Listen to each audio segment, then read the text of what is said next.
Welcome to our easy guide on withdrawing money from Bet365. Today, we'll walk you through the entire process step by step. Before you begin, let's check your eligibility for withdrawal. Make sure your account is verified and that you haven't exceeded the withdrawal limit. Start by logging into your Bet365 account. Simply enter your username and password on the homepage. Once logged in, navigate to the withdrawal section. This can typically be found in your account settings.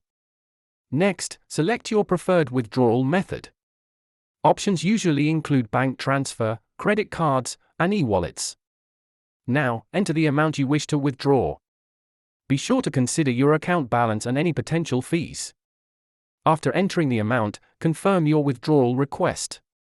Review all details carefully before clicking submit.